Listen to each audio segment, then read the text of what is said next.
And I guarantee you, no spin, no bias, no censorship, and no reason to go to bed. That's Dan Wootton Tonight, Monday to Thursdays from 9 on GB News.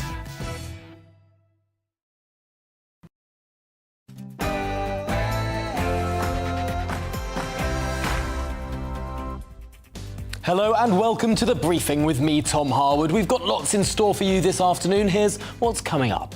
The Foreign Secretary Liz Truss will release plans on legislation to overrule parts of the Northern Ireland Protocol. However, the EU has threatened to retaliate with a trade war. We'll be speaking to the former First Minister of Northern Ireland, Arlene Foster.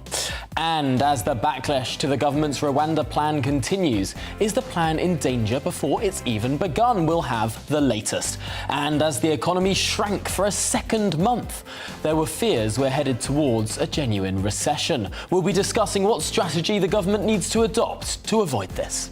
And of course, give me your political briefing on all of the above. Send in your views and opinions by emailing gbviews@gbnews.uk or tweet me at GBNews.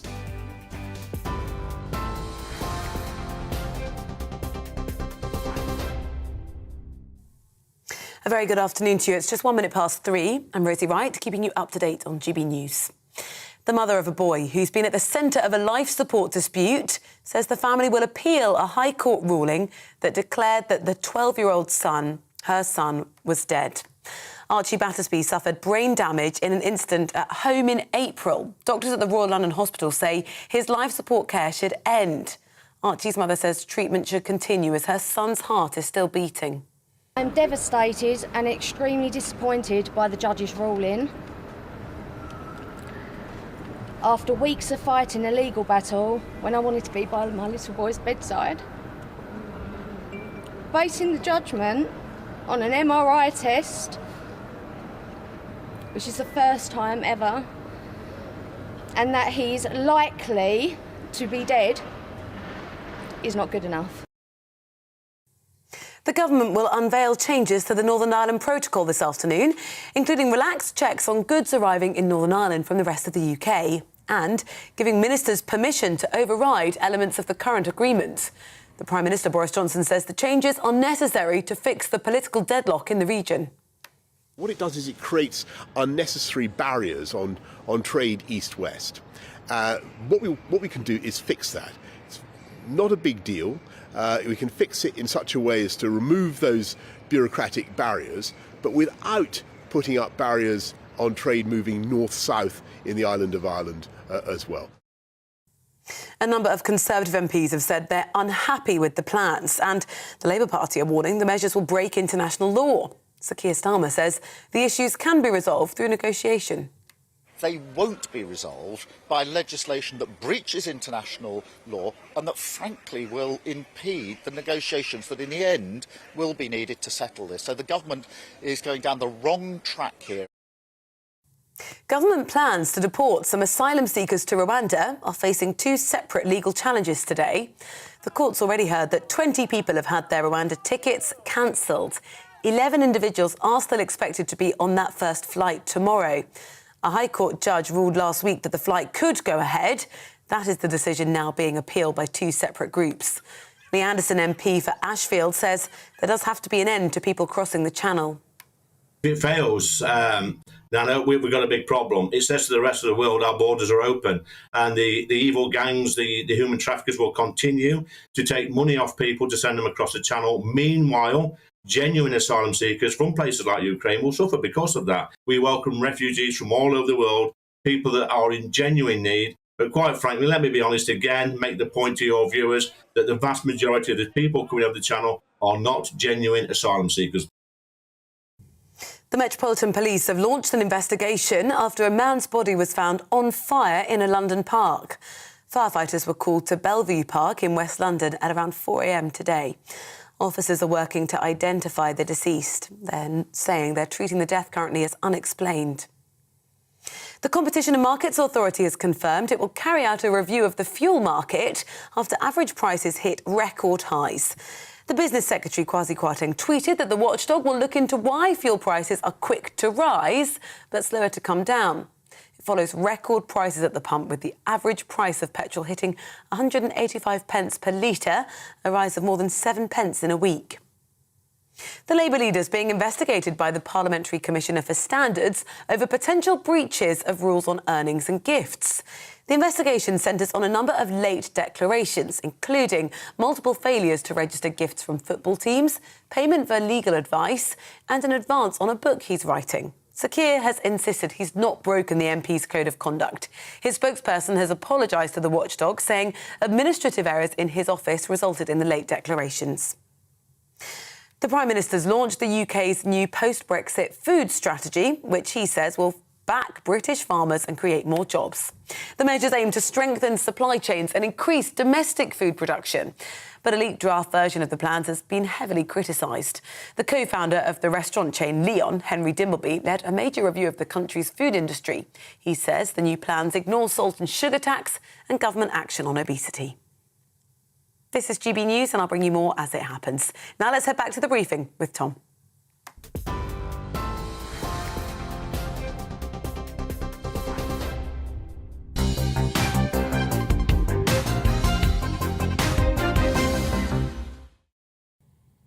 Welcome to the programme. Well, we're expecting Foreign Secretary Liz Truss to unveil some new government legislation later today to override parts of the Northern Ireland Protocol. The Prime Minister has been under intense pressure to act on the protocol for months, and finally acting on it could help take pressure off from some backbench MPs who want to remove him from his role. Well, let's explore exactly what we might expect later on today and the implications of this particular legislation. Joining me now is GB News presenter and the former First Minister of Northern Ireland, Arlene Foster. Welcome to the programme, Arlene. Good to have you here. What are you expecting the government to lay down? And frankly, how quickly could it genuinely change things on the ground? Well, first of all, this is only the start of the process, Tom. This is hopefully the first reading of the bill today.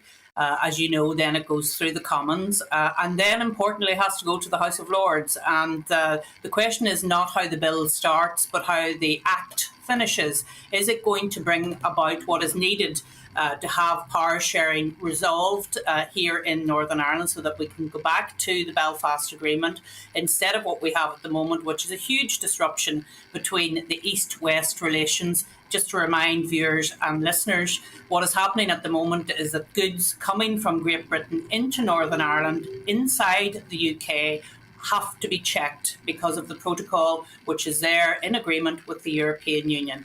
That needs to be stopped. We need to have the internal market of the United Kingdom having supremacy again, because we are all part of the UK. And also we'll be looking very carefully to see what it says about the jurisdiction of the European Court of Justice, because at the moment in Northern Ireland, because we're subject to the rules of the single market, the European Court still has sway here in relation to disputes. So we'll be looking at the European Court of Justice, we'll be looking to see what it says about the Act of Union, we'll be looking to see what it says about the internal market of the United Kingdom. Now, of course, the Foreign Secretary, Liz Truss, has said that negotiations with the European Union will still be going on in parallel with this process. This legislative route is, to some extent, an insurance mechanism should those talks with the European Union continue to falter. They've been going on for over a year now, and they don't seem to have moved particularly far. However, you're right in pointing out the Lords' role in this, because the government doesn't have a majority in the House of Lords. The House of Lords has never been particularly looking favourably upon Brexit legislation. This could delay the legislative route for up to a year if the Lords is really going to get stuck in. That could create some genuine political difficulty.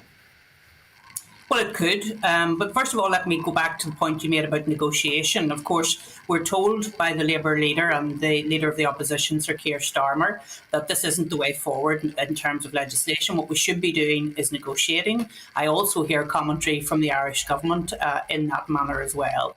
But of course, the European Union has been very clear that they're not changing their negotiating mandate. So how can we have negotiations with the European Union if they refuse to change their mandate, in other words, their instructions from their 27 countries. So it's a nonsense to say that we should be in negotiations when the other side have made it very clear, in this case the European Union, that they're not going to negotiate with the United Kingdom. And for them, the protocol is the answer, despite the fact that they've been told by not least Lord Trimble, the architect of the Belfast Agreement, that the protocol rips at the heart of the Belfast Agreement. So the only way to deal with this is to have legislation in the House of Commons.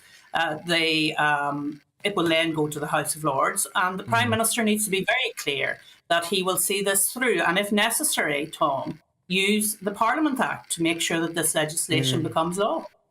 Certainly, although that does seem to delay. I mean, the Parliament Act does take a year for things to go through, so the Lords could delay it in that sense. I wonder why the government, even though it says that the conditions by which Article 16, an annulment of the agreement, could be triggered by ministers today, although ministers say that that threshold has been met, they're not choosing to use the Article 16 option, the nuclear option.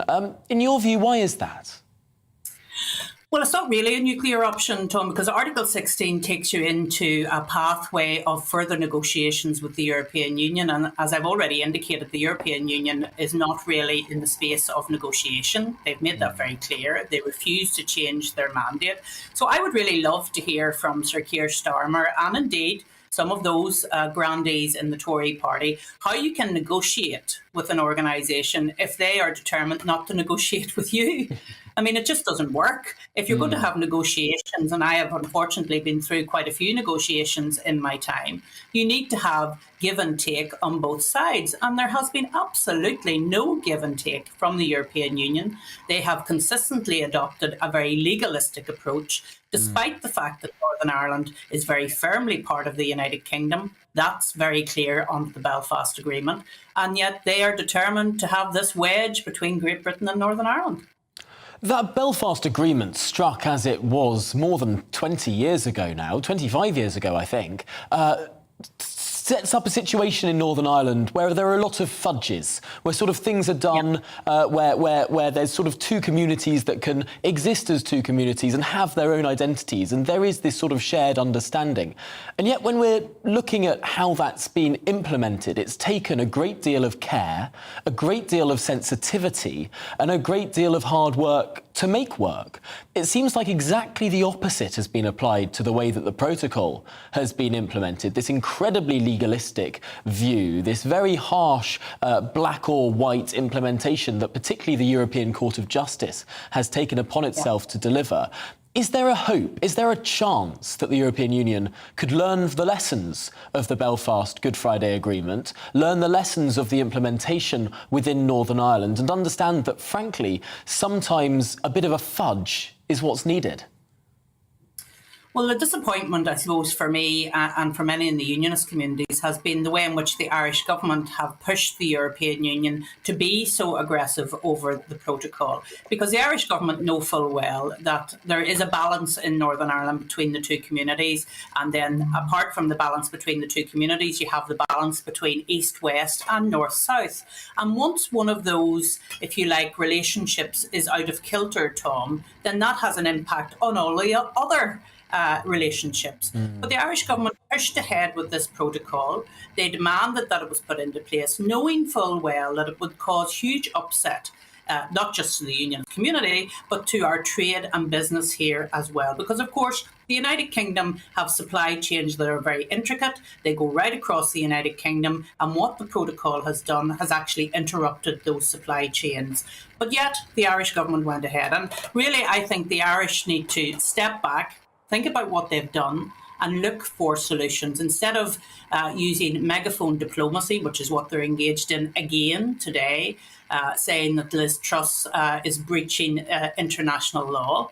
I haven't seen the legislation. I presume the Irish government haven't seen the legislation either, so they're already rushing to judgment in relation to that. But can I say very clearly, what is happening is a breach of the Belfast Agreement. I think that is now accepted. When you hear people like Lord Trimble saying that that is the case, when you hear even Tony Blair saying that things have to change, then you know that there's a real problem here in relation to the protocol and the Belfast Agreement.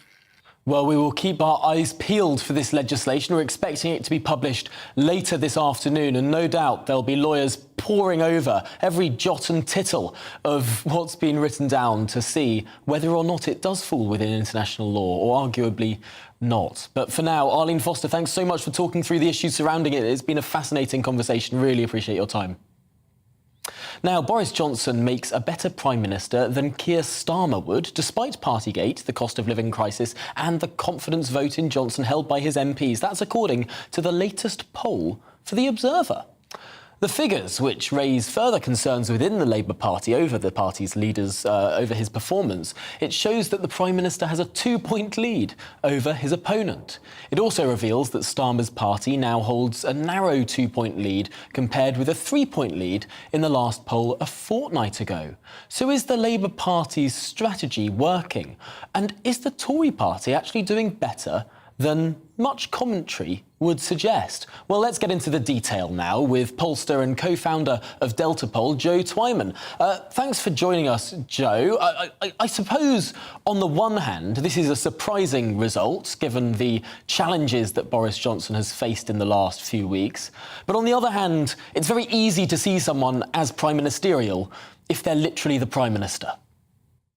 Well, both of those are true to some extent. Actually, when you look at the range of polls that are out there and when you look at how these things have changed in recent weeks, you see that since the local election, the situation has remained very static. The changes that you talk about are within the margin of error. And opinions polls that are published in The Observer every week or so in The Observer consistently show Labour with a less strong lead than other pollsters, including our own at Delta Poll.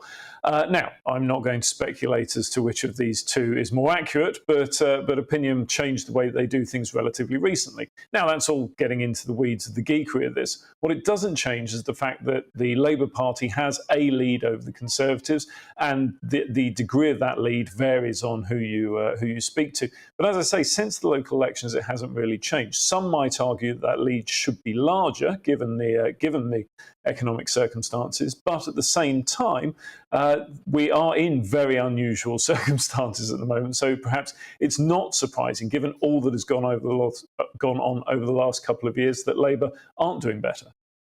I remember reading some of the results from a focus group up in Wakefield, where, of course, there's a by-election being held on the 23rd of June. The Labour Party had predicted to absolutely storm that, to take that seat with a pretty large margin.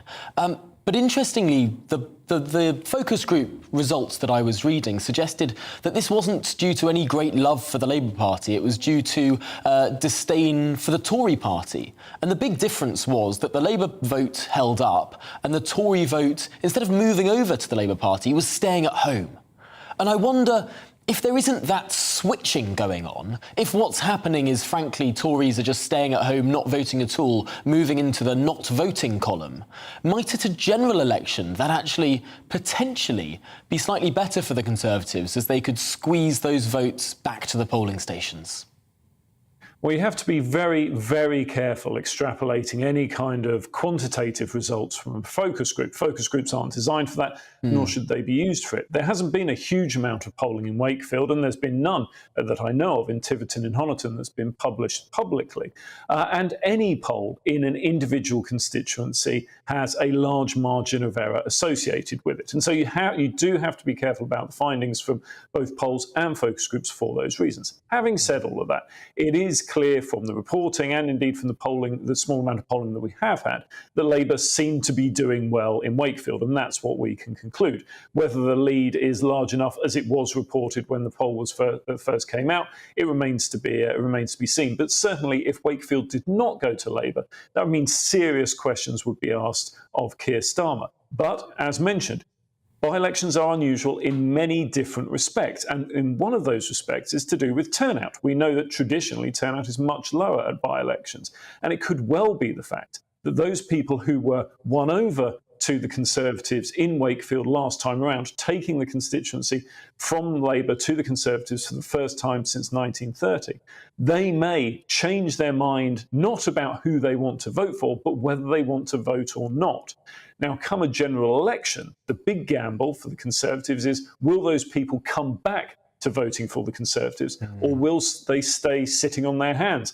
That's a concern not just for Wakefield, but across all those seats that the Conservatives gained at the last election and on which their majority is built. And there's big disagreement over whether or not those sort of abstaining voters will move back. Forgive me for getting incredibly nerdy, but I do think that it was Opinium who did that poll for the Observer, who changed their methodology to say it's more likely that undecided voters will return to the party they've left rather than stay at home in a general election.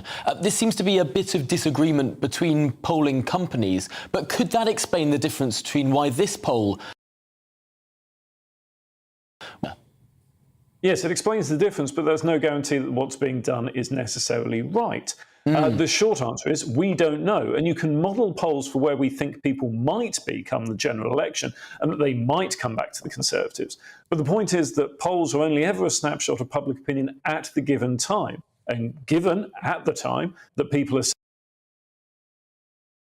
saying at Delta Poll and at other places don't like to speculate about where those people might be in a year or 2 years' time come a general election.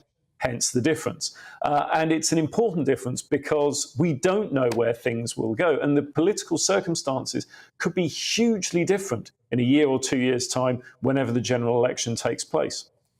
As Lord Ashcroft always used to say, a poll is a snapshot laid bare and will be throughout the course of this Parliament. It's been a really fascinating conversation. Thanking, of course, pollster and co-founder of Delta Poll, Joe Twyman there. Well, Rwanda migrant even starts. Well, we'll get into that after this short break.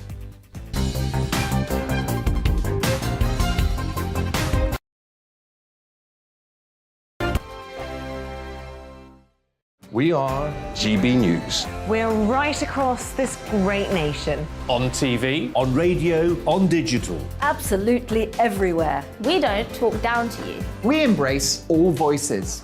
With honest and civilised conversation. We're not part of the establishment. We're one of you. And we're only getting started. Join us on GB News, the People's Channel. Britain's news channel. Every morning from 6 o'clock, we'll wake you up with GB News Breakfast with all the stories you didn't know from the night before. So whether it's serious news, entertainment, or your own views from all over our great nation, we're here to kick off your day with a smile. The national media should be reflecting and reporting what's happening here. You will notice the northwestern accents. Whether you're with us on TV, radio, or online, every morning, it's breakfast from 6 a.m. Hope you can join us. Join us for Ministry of Offence, the comedy panel show that's just like the news, in that the left fights the right and it doesn't really seem to matter who wins. We cover the big stories. It was in fact a troop of baboons and not angry vegans. I like that. And the really important stories. Fat naked cow gets stuck in swimming pool. It's a headline in a lot of local newspapers. Yeah. We're on the same team, Nick. Yeah, but I'm just helping you. Join us for Ministry of Offence, Saturday nights, 8 o'clock on GB News. I'm Dan Wootton. Join me Monday to Thursday from 9 to 11 for the feistiest and most fun news debate on TV, where free speech reigns. I'll bring you a sharp take on the day's biggest stories, bombshell newsmaker interviews, and A-list guests. And I guarantee you, no spin, no bias, no censorship, and no reason to go to bed. That's Dan Wootton Tonight, Monday to Thursdays from 9 on GB News. Hello, I'm Michelle Dewberry, and you can join me every weekday 6 till 7 on Jubes and Kerr. Me and my panel will get stuck right into the day's events, and I can tell you, in fact, I can warn you, expect some robust debate, some strong opinions and perspectives from both sides of the fence. It's about you at home as well. I love to read out all of your comments, or at least as many as I can. So join me, Michelle Dewberry, Monday to Friday, 6 till 7 on Jubes and Kerr. Hello, I'm Patrick Christie's. And I'm Mercy Moroki. Make sure that you join us Monday to Thursday, 10 a.m. until midday, right here on GB News for To The Point. We're not afraid to talk about the topics that matter to you or the big topics that always matter. We cover absolutely everything, from the breaking political stories of the day to law and order, what's going on in the channel. We're not afraid to hold people to account. We always make sure we include your views on our show. Indeed, if you're thinking it, you can guarantee that we're saying it. So make sure you join the conversation with us 10 a.m. until midday, Monday to Thursday, but to the point on GB News.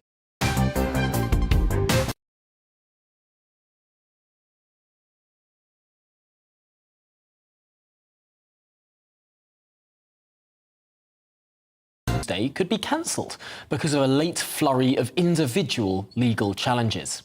As Home Office lawyers fight 2 legal challenges from campaigners and charities today, officials within the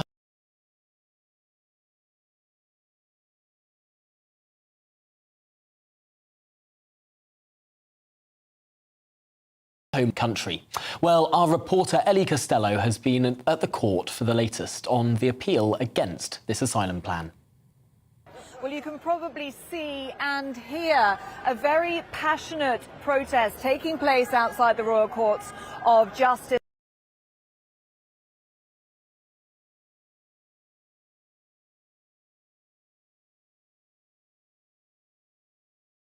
Rwanda. There is quite a heavy police presence here as well, and there has been tension between 2 different groups of people here. One over this side of the road saying that this was the right way to deal with refugees and migrants. Obviously the other side very passionately saying that this is against the migrants' human rights. So quite tense scenes here at the High Court, and this is how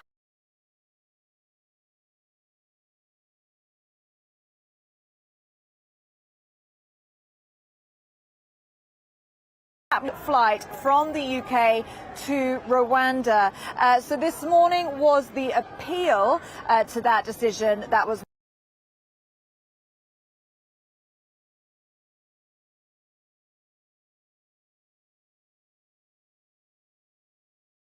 seeking asylum. That is listed for this afternoon, so it's not clear yet whether this afternoon's case will be similar to the one that we heard on Friday, but we will find out in a few hours. But court began this morning. We heard that 11 people are now scheduled to be on tomorrow's flight to Rwanda. That is down from 31, which was the figure on Friday. The judge even referenced the Times newspaper today, which suggests that it could now actually be single figures, the people aboard that flight, but there's no clarification on that. But this was a last-ditch attempt by lawyers to get this flight grounded tomorrow, and their arguments were the same as Friday. They said that the Rwanda plan is unfair, it's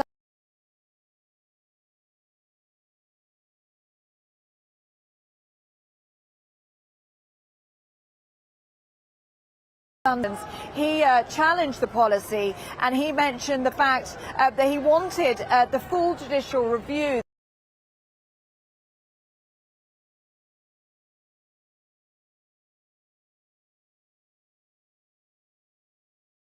Flight tomorrow, and then the full judicial review about the Rwanda policy happens next month, and you have to bring all those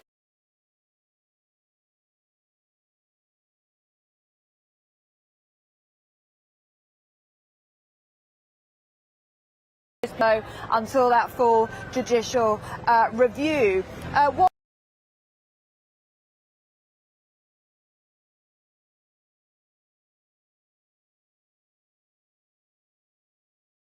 Seriously,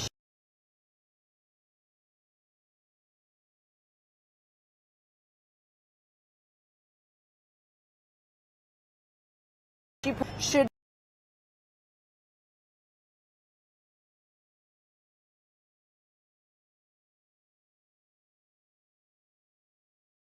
had made the right decision, and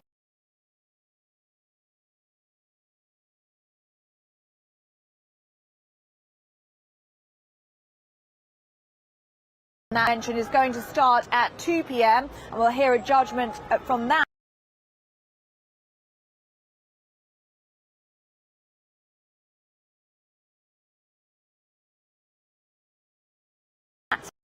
Well, thanks to Ellie Costello for that report. Of course, we'll bring you the very latest as those judgments come in, the first of which is expected in the next few minutes. But moving on now, the UK economy contracted by 0.3% in April, according to official figures released as the CBI, the Britain's biggest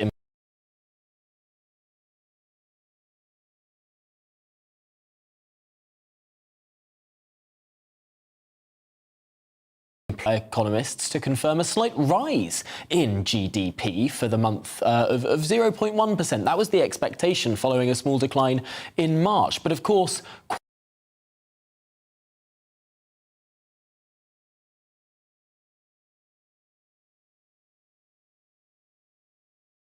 Institute of Economic Affairs, Sam Collins. Welcome to the programme, Sam. On the one hand, this is very bad news. The United Kingdom is not doing well, whichever way you look at it. Even 0.1% growth would not have been brilliant. On the other hand, there are some things to explain this contraction, particularly the ending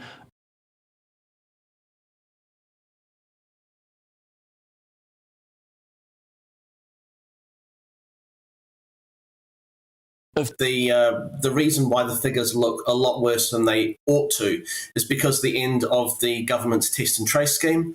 This is one of those areas where the UK actually suffers from being more efficient than many of our neighbours when it comes to measuring things like this.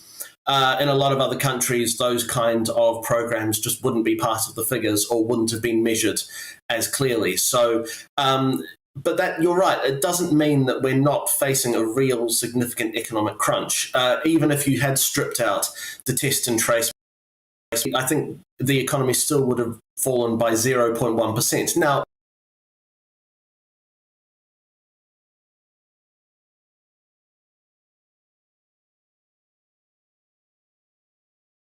certainly is. However, a lot of the things that could be done to rev that economy back up again, to get us back to growth, the government's very scared of, because they in themselves could be inflationary. General tax cuts, or indeed more public spending, both could be seen to be inflationary measures. And it's a real issue, our 9% inflation probably getting into double digits by the year end.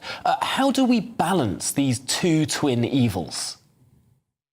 I mean, those things, it's like the old joke, you wouldn't start from here. The government has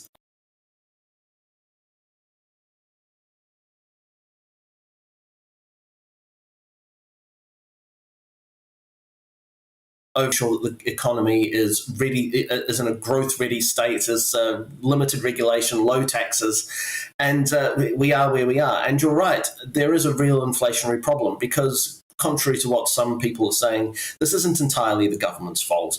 There are a lot of external factors out there, the war in Ukraine,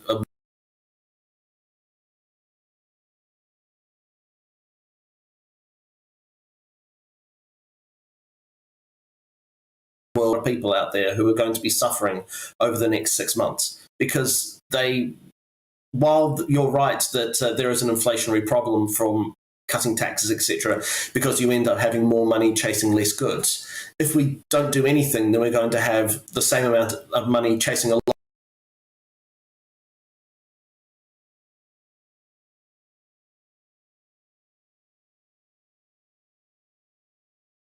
Government could do. We're expecting some sort of fiscal statement in the not too distant future from the Chancellor. What would be your absolute priority to Rishi Sunak that could be implemented in pretty short order to get us back to growth?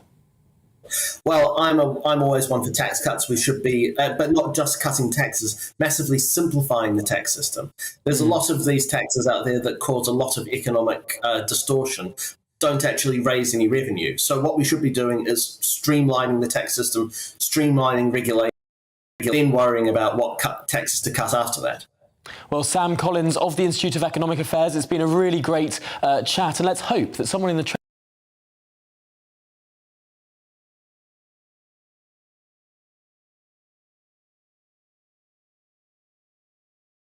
Treasury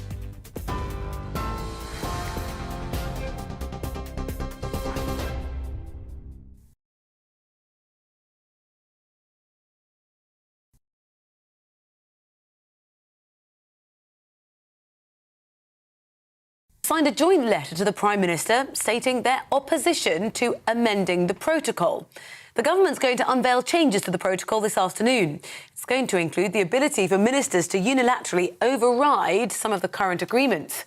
The new legislation relaxing checks on goods arriving in Northern Ireland from the rest of the UK. Government plans to deport some asylum seekers to Rwanda are facing two separate legal challenges in the courts today. The courts heard already that 20 people have had their Rwanda tickets cancelled, but 11 individuals are still expected to be on the first flight tomorrow. Both appeals are going through the courts today. The mother of a boy who's been at the centre of a life support dispute says the family will appeal a High Court ruling that her son is dead. 12-year-old Archie Battersby suffered brain damage at an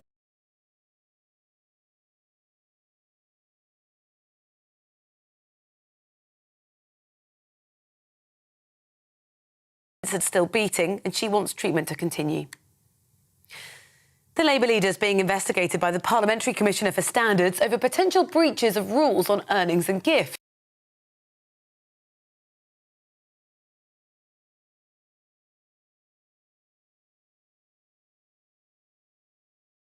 The book he's writing. Sir Keir's insisted he's not broken the MP's code of conduct. The Metropolitan Police have launched an investigation after a man's body was found on fire in a London park. Firefighters were called to Bellevue Park in West London at around 4 a.m.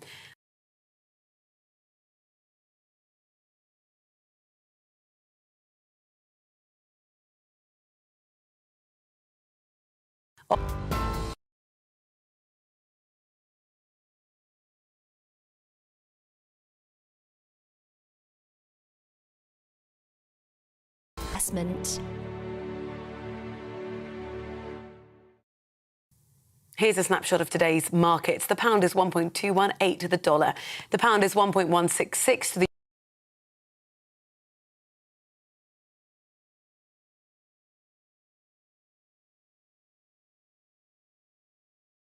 euro. Gold and silver investment. Welcome to your latest weather update from the Met Office. My name's Alex Deakin. Hot and sunny weather for many of us through the rest of this week, with temperatures steadily ticking up, probably peaking on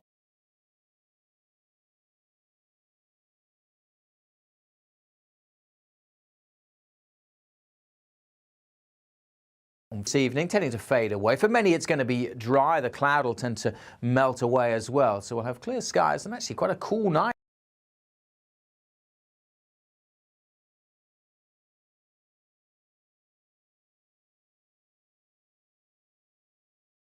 For Tuesday, well, dry and sunny for many, but there will be a lot of cloud across northern Scotland, some rain at times, particularly for the high.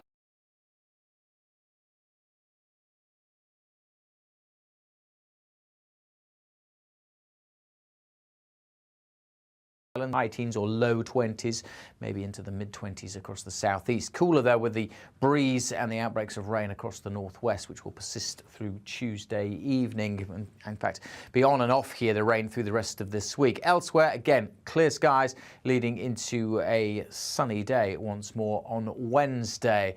And again, temperatures will be ticking up further. Still some showery rain, perhaps over northeast Scotland, more particularly across the west coast. Maybe a little bit pushing into Northern Ireland later on Wednesday, but for the majority across southern, eastern Scotland, England and Wales, it is a day of sunny spells and building heat. Temperatures by Wednesday more widely into the low to mid-20s, maybe peaking in the London area, 28 degrees. Again, it will be cooler in the northwest. Temperatures are set to rise further as high pressure moves in and then just ambles its way to the east, allowing a plume of even hotter air to push northward.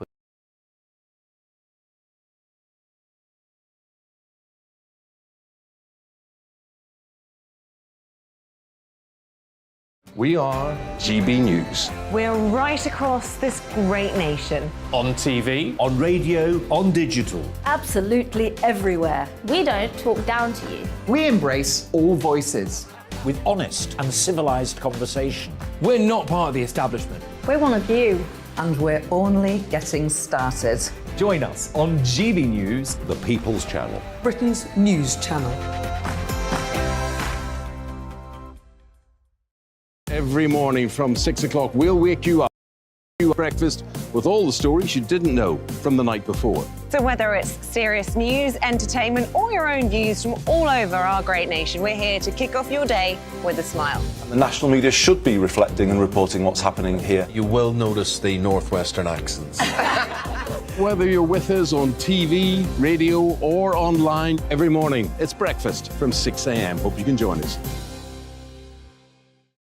Join us for Ministry of Defence, the comedy panel show that's just like the news, in that the left fights the right and it doesn't really seem to matter who wins. We cover the big stories. It was in fact a troop of baboons and not angry vegans. I like that. And the really important stories. Fat naked cow gets stuck in swimming pool. It's a headline in a lot of local newspapers. Yeah. We're on the same team, Nick. Yeah, but I'm just helping you. Join us for Ministry of Defence, Saturday nights, 8 o'clock on GB News. I'm Dan Wootton. Join me Monday to Thursday from 9 to 11 for the feistiest and most fun news debate on TV, where free speech reigns. I'll bring you a sharp take on the day's biggest stories, bombshell newsmaker interviews, and A-list guests. And I guarantee you, no spin, no bias, no censorship, and no reason to go to bed. That's Dan Wootton tonight, Monday to Thursdays from 9 on GB News.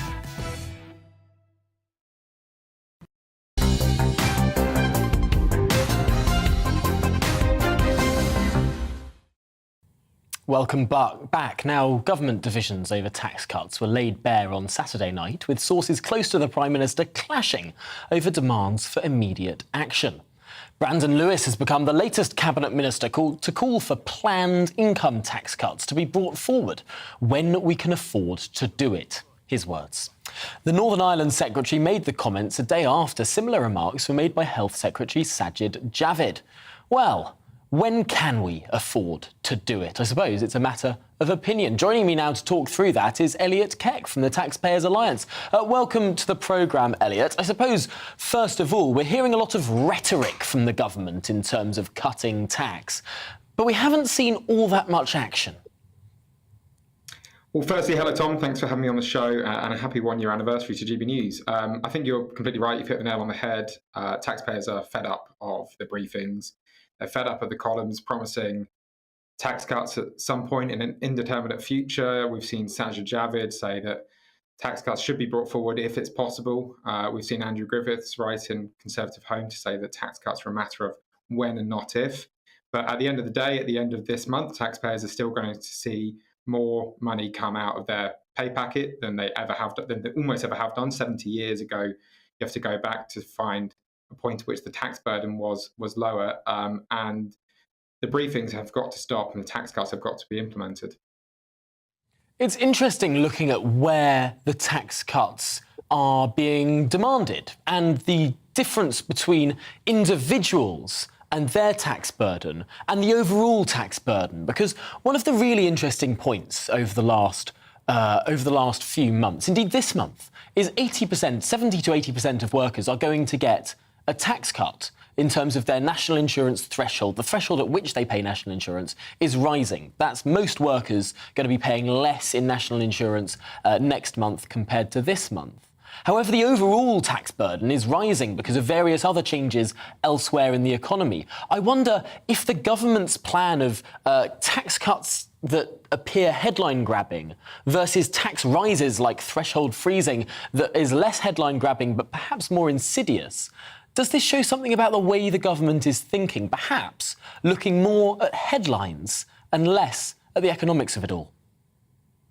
I think you're absolutely spot on. We've said before that this government seems to like to give with one hand and taketh away with the other hand. I mean, it's absolutely welcome that they're increasing the national insurance threshold. It's something that we've welcomed, something that's right to do. But that basically, for a lot of taxpayers, just restores the situation as it was pre-national insurance rise when they brought in the health and social care levy. So even there, we're just looking at a restoration to the status quo, as it were, for a lot of people. You're absolutely right to talk about other tax cuts. You think of income tax cuts, the impact of the corporation tax hike that we're going to see, which is likely going to lead to higher prices and lower wages. So there is so much more that the government should be doing. And it's not just about chasing headlines. It's about ensuring that taxpayers can keep more of their money at the end of each month. The government right to worry about inflation. Because there are some tax cuts that no doubt would be inflationary in and of themselves. There are other tax cuts that would be deflationary, VAT, for example. But bringing forward an income tax cut, a general income tax cut, this year, the Treasury seems to be very wary of, potentially because of its inflationary effect. Are they right to be concerned? They're, of course, right to be concerned about inflation. But I think, again, one of the problems here is that they make these noises and that they say they're concerned immediately after pumping hundreds and hundreds of pounds in direct cash rebates into things like people's energy bills and through direct cash transfers. These are going to be as inflationary, if not more inflationary, than income tax cuts, which, as well as being a short-term fix, will be a longer-term fix because it will show investors and businesses and people in the long term that this is a good country to invest in, it's a good country to work in, and any short-term inflationary impact will be outweighed by the huge economic gains that can be achieved through things like income tax cuts. I think it's also worth saying that a lot of the inflation that we're seeing is on things like energy and food, where people's demand is relatively inelastic. Their ability to cut down is relatively limited. They need to eat, they need to heat their homes, and therefore any tax cuts will likely go to less inflationary spending, possibly saving more money, and possibly the sort of spending on goods that we're not seeing quite as severe inflation with. Really interesting point, and potentially one that the Treasury will be looking at very closely. We're expecting some sort of fiscal event in the not too distant future. Just finally in this conversation, Elliot, how likely is it that the Chancellor will bring forward some tax cuts this year? I'm not going to be in the business of making predictions, unfortunately. I'm sure you can appreciate that. But I think it's not about whether the government will, it's about whether the government should, and they absolutely should. And let's just hope that all this positive rhetoric that you've spoken about and that we have seen over the recent days and weeks, let's hope that that does actually come to pass, and we do finally see the serious action that taxpayers are calling out for. Well, hopefully it will not be too long to wait. But for now, Elliot Keck of the Taxpayers Alliance, thanks so much for joining us this afternoon on The Briefing. Well, throughout the show today, we've been discussing the Northern Ireland Protocol and the attempts to block the government's Rwanda plan. Well, let's bring in the Labour MP Graham Stringer for his views on these issues, because the Rwanda plan is an interesting one. There are some Tories who are very in favour of it, and there are other Tories who've criticised it, indeed cited it as their reason for opposing Boris Johnson. Graham Stringer, what's your view on the issue? I do not think we should be deporting people to Rwanda. On the other hand, I do think that the flow of immigrants, legal or illegal, across the channel is dangerous for those people, and that should also be stopped. So, I mean, we've got a situation that the government is failing to solve by any reasonable measure. And I think one of the reasons that it is failing to solve it is people are using the law, which they're completely entitled to do, but the law is making it very difficult for the government both to stop people putting themselves at risk in the channel and for them to run a reasonable response to genuine refugee applications and a reasonable response to people who arrive here outside the law. Interesting, because the government seems to be pushing ahead with this deportation flight scheduled for tomorrow, and yet we're seeing some reports that it could really be carrying only a handful of individuals. Should they not be pushing ahead with this flight, in your view? Well, as I said, I don't think this is the right solution to a genuine problem, and the government have failed to find the right solution. It may well be. I mean, you may be too young to remember. But Jack Straw, when he was first Home Secretary, suggested that the international agreements on refugees needed updating. We have seen how well those international treaties have worked on Ukraine, worked less well, but in theory, have been there for Afghanistan. Those treaties weren't there to give people a complete choice to move from safe countries like France or Germany or wherever to this country, because they'd come from a country where they may or may not have been at risk. And I think we need to take a pretty fundamental look at those treaties, which have worked well on Ukraine, could have worked better, but it's partly an administrative fault on Afghanistan, but are not dealing with the situation where you have a lot of primarily young men coming from France, claiming to be asylum seekers. 3/4 of them get that status when they apply, but also putting themselves and sometimes children at risk crossing the channel. I think we need a fundamental look at the treaties. It is interesting that actually there are other like-minded countries, Denmark, for example, which is exploring a similar option with Rwanda itself. Potentially there is the beginning of an international agreement there, although, of course, that's a long-term solution rather than an immediate one. I do want to, in our final couple of minutes, Graham Stringer, bring us on to another international agreement, something that is dominating the news agenda today, which is, of course, the Protocol. Are the government right to be trying to change parts of it after we've seen how it was implemented? Let me just say one thing about Rwanda. I've thought from the very beginning that the government wanted to deter people with the threat of Rwanda rather than it being a practical solution. If we move on to Northern Ireland, I campaigned and voted to leave the European Union so that we could determine our own laws. I think the Northern Ireland Protocol was always a mistake. I was against it when it was first put before the House, but because the choice was no deal or the deal including the Northern Ireland Protocol, when it finally came before the House, I voted for the deal that was there. But it's deeply flawed. We should not be having foreign governments via the European Court of Justice determining our law. We should not have foreign governments determining our levels of taxation, which they do on VAT. There is a part of the protocol which allows us to leave if it is causing environmental problems or economic problems. It clearly is. So I think we should be changing. I'm not saying the government's got every detail right, but I don't think we can continue with it. It is threatening peace at the present time in Northern Ireland. And the other thing that my party, I think, are reluctant to accept is that the EU have malign intent against this country on this issue.